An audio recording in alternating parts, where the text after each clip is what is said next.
You are now listening to Renewed Mind Revolution podcast with your host, Michelle Cook Hall. Please begin to take that good deep breath as we begin to refresh, recharge, and reset. Let's go. Welcome to Renewed Mind Revolution podcast with your host, Michelle Cook Hall. As always, it is my honor and my pleasure to be able to share some tips and some tools with you that I know would assist you in becoming a better you. Listen, I'm glad to be here. It's not often that I am able to do a live recording, but I felt like this was the day to pull this off. I'm fresh from my vacation, ladies and gentlemen. I got a little R&R. We always need to do what? Reset, rest, and restore, refresh ourselves. And that's what I attempted to do for a couple of days. Just make sure that I spent time with my family and got an opportunity to reconnect with them. Sometimes we get busy in our lives and we forget to come together and reconnect. So I made sure that I did that. Make sure that we had some time to talk. Make sure we had some time to have fun. Make sure we had some time to make memories. That's very important to me. Listen, today it is very simple. I want to get right into it because I will not be with you very long on this podcast. But I wanted to talk about something that we indirectly talk about all the time. All the time. We talk about fears. We talk about fears. And I want to give you a tip. I want to give you a little nugget that I've learned that helped me and those that are around me when it comes to facing your fears. Facing your fears. Facing your fears is one of the most effective and efficient tips for me and others that I have come in contact with. Has been the most effective way to deal and handle with your fear, is to face it. That has been one of the most effective ways, the most efficient ways, is to face it. It has been my experience that when you avoid, when you ignore, um, your fears, they become magnified. Hear me again. When you ignore and avoid your fears, they become magnified. So it's been my experience that when you face your fear, face the challenge head first, then it begins to break it down. It begins to lose its power. Now, it might not happen the first time. Hear me very clearly. You might go face your fear and you might feel intimidated. You might feel, why am I doing this? This is not working. This is making me feel worse than what I've started off with. But over time, and it takes time because whatever we put to practice, we're going to perfect. So it takes time to continue to press and push towards whatever that fear is, to begin to break it down, to begin to take away its power and its grip and its control over you. So, once again, because I wanted to dive right into it really quick, we're talking about facing our fears. We're talking about one, not but one of the tips and one of the tools to handling your fears is actually facing your fears. Um, and in doing this, what we're saying is you begin to rip away the power of it. Sometimes we make a fear 10 times bigger than what it is. We amplify it because we play the scenario over and over again in our minds. We play the risk over and over in our minds. We play the horror of it over and over in our minds. And so what we're doing is we're magnifying it. But when you are given the opportunity to face it, you will begin to see that it's not as bad as you thought or remembered it to be. It's really amazing to me how our memories sometimes can get warped. Our memories can make things way worse and sometimes way better, depend on the scenario than what it is. Sometimes it's just not something that you can always rely on. So when it comes to our fears, sometimes you can remember something and you remember it being a certain way. You can remember the smell of it, the feel of it, whatever, and it's just a bad thing to deal with or face again. For example, it could be stage fright. A lot of people deal with stage fright, and a lot of people use different methods to tackle that. And some methods we talked about before in our podcast is not healthy methods, where people do all types of things to handle that type of fear. So imagine going up there the first time, and you shake and you breathe heavy and your heart rate, and the audience just, they're supposed to look at you, but it kind of seems as if they're staring through you, right? And you feel smaller and smaller and smaller, and then you realize that you can't perform, you can't sing, you can't speak, you can't do anything, whatever you're up there to do, presentation, whatever it is, you just can't do it. So now in your mind, every time you think about, okay, I have to give this performance, or I have to give this presentation, or I have to give this speech, or I have to give whatever in front of people, small, it could be a little, a family, moment, event or something, but it's just because you've been in front of people before. It did not work out for you, so therefore it's something that you avoid. So the more that you avoid it, the more that you put it off, the more that you run from it, it becomes amplified. So every time you're thinking about it, you're thinking about that moment. And then when you begin to think about that moment, you begin to build off that moment. Like, it might have been just you shaky and just you a little nervous and a little sweaty, but now you got a whole list of things that you experienced. In your mind, the people were, just, looking at you with disgust. The people are looking at you with, this, I can't believe they're messed up this bad. I mean, you just begin to add on to this memory, this scenario. So the more that you do it, the more that you add on to it, the more that you're avoiding it, it becomes a monster. This one little moment, this one little fear, this one little issue. Well, it's been my experience that if you were to attempt, you might have to, if it's a presentation or a speech or singing, whatever, you might have to make certain preparations to make sure that it's a little bit more easier for you. But it's just my experience that if you face it, you will realize that that is not as bad as what you have recalled it to be. You might still be nervous, you might still be a little shaky, but it's nowhere near the monster that you made it out to be. As much public speaking as I've had to do, there are some scenarios that it was just natural, and there were some scenarios where I was literally shaking in words, and very uncomfortable, very on edge about the whole thing from the beginning to the very end. I mean, so it varies, right? So if I was to take the only the bad moments or the shaky moments that I've had, then I never would be able to appreciate and continue to do the ones that were successful for me, or the ones that I didn't have any problems. So it's, you can't just take those bad moments and allow those bad moments to create little monsters, little fears that, just grow and grow and grow and grow and keep you from being who you are called to be or who you can be. There is a level of potential that you have that you are missing out on because of, these moments in life. And I always talk about not allowing your moment to completely take over your life, like just one moment that happened, but you have allowed that one moment to become like the center of your entire life. We all have, moments where we've made mistakes. We all have moments where things, have happened to us or around us that were beyond our control. But the secret is that we don't allow that moment to stop us to become who we are. And fear can do that. Fear is the small moments of fear to the large moments of fear. They can do that. It's absolutely amazing to see how much fear can pull people back. Now, fear sometimes can push people to do what they need to do. There are moments where people feel like it's the fight or flight, right?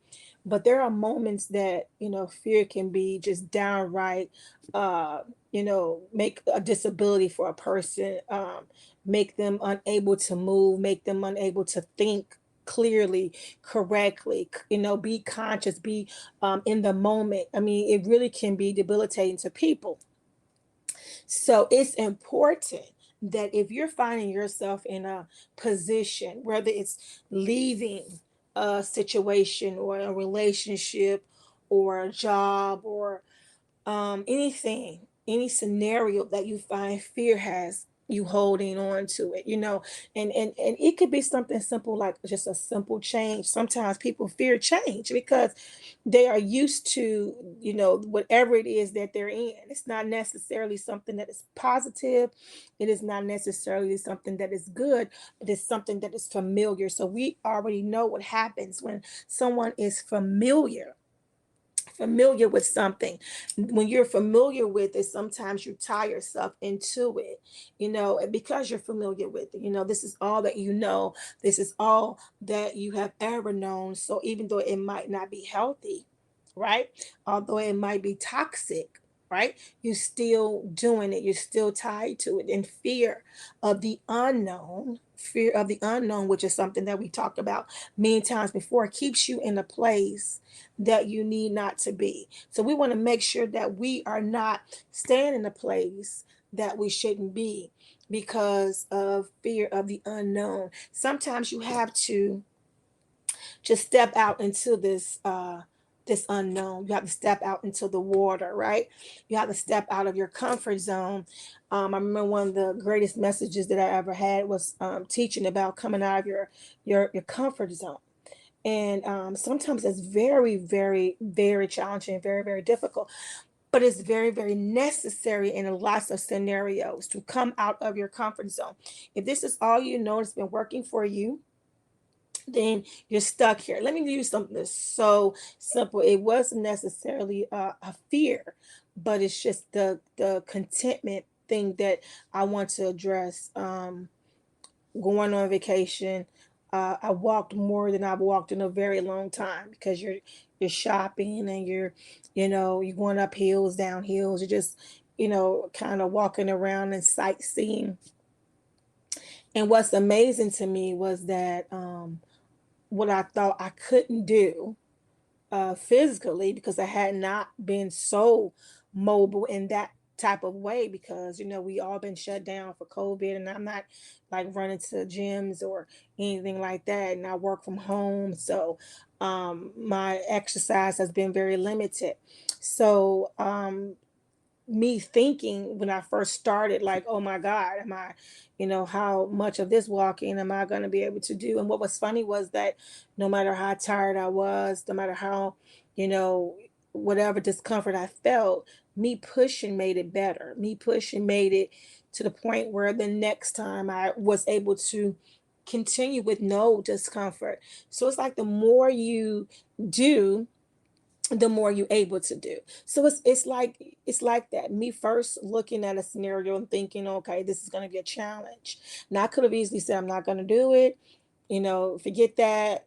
I'm not ready. I could have made up all these excuses, but I didn't. I looked at it and said, okay, we're going to do this, and I did it. And the more I did it, the better it got.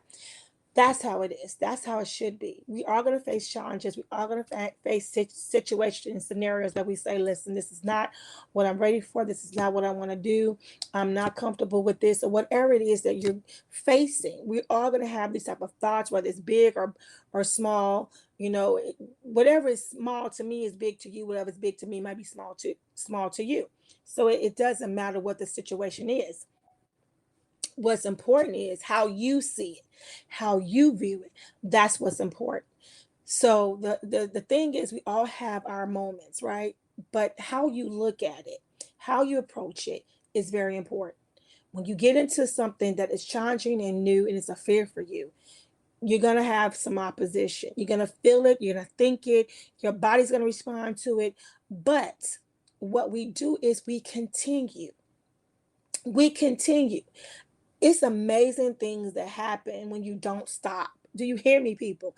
There are some amazing things that happen to you, to me, when we don't stop, when we keep going, when we keep pushing past what we even feel sometimes, past what we even feel. Keep pushing, keep going, and you're going to see some miraculous things happen for you. You're going to shock yourself. It's amazing to me the moments in my life where I kind of felt like, you know what? And I've shared this 1,000 times, but I'm gonna keep sharing it because it's my testimony. But where I felt like this is something that I cannot do, this is, something that is out of my comfort zone.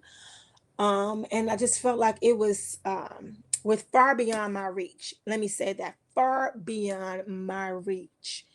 And the fact is that I was able to do it, successfully do it. And when I was done, I look back over it and go, oh my God, like I made up this big old, scenarios of things that could have happened that never happened. I made it so uncomfortable for myself. I made it so bad for myself. No one was around me telling me that I couldn't do it. No one was around me telling me I shouldn't do it. No one was around me discouraging me. But I was my own discourager. I was the one who was tearing down my own self esteem. I was the one who was minimizing my own potential. And sometimes we do that. Sometimes we you know we blame other people, but they're not even saying anything. They're not even necessarily, knowing what you're facing and what you're dealing with. But sometimes we are the ones who hold us back. We are the ones that keep us from doing the great things that we are destined to do. We are the ones who are talking ourselves out of our own blessings. We are the ones who are talking ourselves out of our own breakthroughs. Come on, somebody. We are the ones who are doing it. And so I am telling you today, if you were to come out of that, if you would stop that, stop telling yourself that you can't. Start telling yourself that you can. Start telling yourself that, you are strong enough, you are good enough, you are brave enough, you are smart enough. I mean, stop saying to yourself that everything bad is happening. If it's not one thing, it's another. When it rains, it pours. I can't get a break. Oh my God, I have been completely surrounded by that type of talk and thinking my entire life, which drove me nuts. It went against everything that I personally believed in. So it drove me nuts to hear it all the time. It creates such a vacuum, a sucking of life and joy and peace and happiness, that you can have when you just constantly is in the state of dread and gloom and doom all the time. Yeah, things happen, but you do not have to have that mentality like all the time. And so when you're able to see, and begin to speak for yourself that, yeah, I can do this. This has been a challenge for me for 10 years, but today is a different day. Today is a day that I'm actually thinking different. Today is a day that I'm actually believing, different. I'm believing, greater. I'm expecting greater. I mean, it changes absolutely everything. And it's amazing. And sometimes it is a timing thing. Sometimes you can hear this message 24/7 and you're not ready to receive it. But when you are ready, this podcast will be here for you. When you're ready to receive what I'm saying to, on this particular day, you will see how much, different life would be when you stop pulling your own self down, when you stop, creating your own pitfalls. I think I've shared this before, but I know a person that I have watched completely just self-sabotage. Like everything can be really going really great and fabulous and awesome for them, but I've watched them like strategically just self sabotage, and I never understood it. I never understood it. Why create chaos when there is no chaos?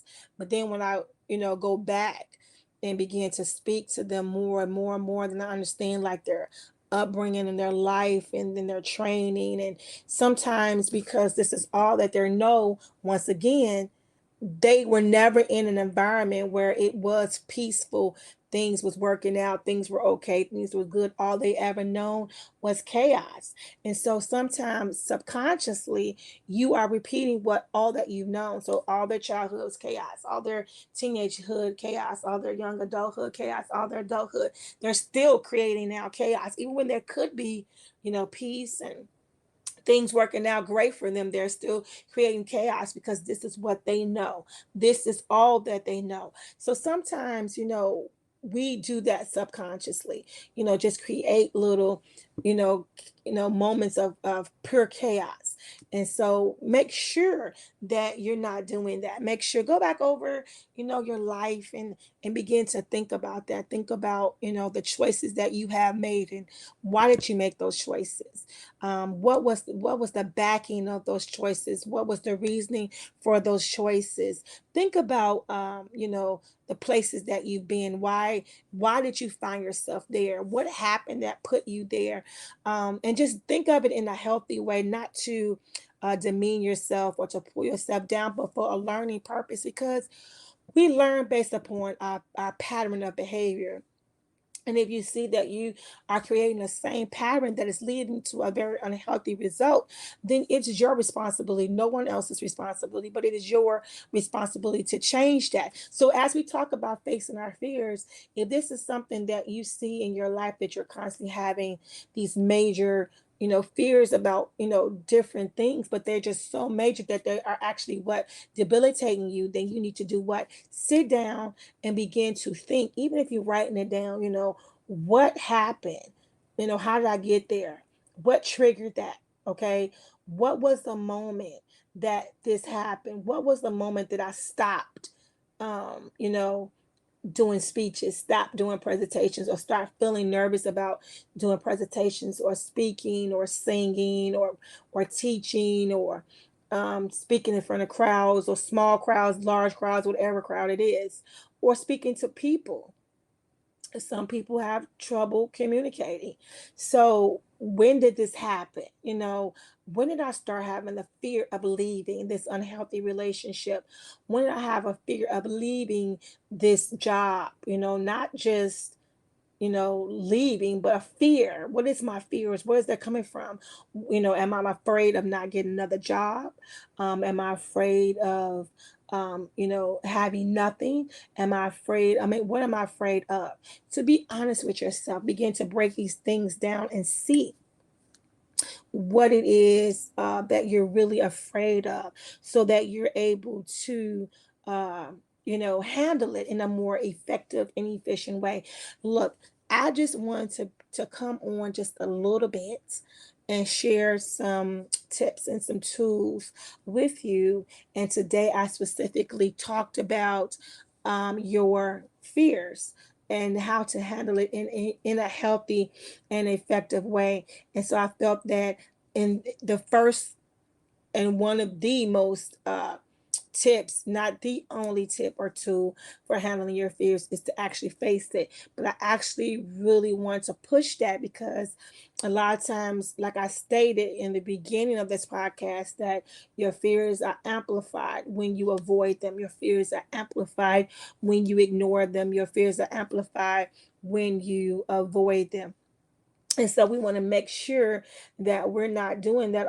Although it can be extremely comforting to us and comfortable for us, it is not a good thing for us. We must always address, uh, whatever it is, we have to address it. And then once again, in this podcast, we talked about, how to kind of break it down and see what was the trigger, what was the beginning, of whatever it is that you are afraid of, or that you're dealing with. What was the moment? What was the trigger for you? And that's important.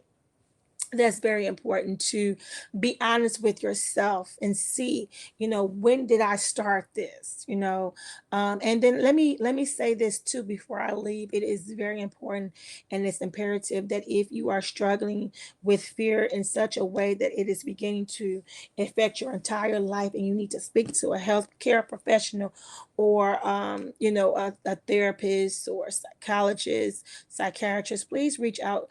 Even if it's a spiritual advisor, please speak out to someone. Let them know that this is something that you're dealing with, if it's to that level and to that extent. And that no one has to tell you, you. So if this is true, please do so. I am an advocate for people seeking help. I'm an advocate. And let me once again, if you have not heard any of my podcasts before, let me explain to you why. Because especially those who are in ministry, those who go to church, a lot of times, they are shunned upon if they seek outside help when it comes to things that are of a mental health issue, a mental health concern. I'm totally against, people teaching that you can't reach out and get help. And the reason I do this is so simple. It amazes me that in a church, people who are sick with cancer, sick with, um, diabetes, hypertension, they go to the doctor. They go to the doctor. No one would shun a cancer patient in a church. If we're going to a physician and seeking help, they would encourage you. They will pray for you and tell you, please still go to your doctor, whatever medications, whatever treatments that they tell you to do, please do that. They will tell them that.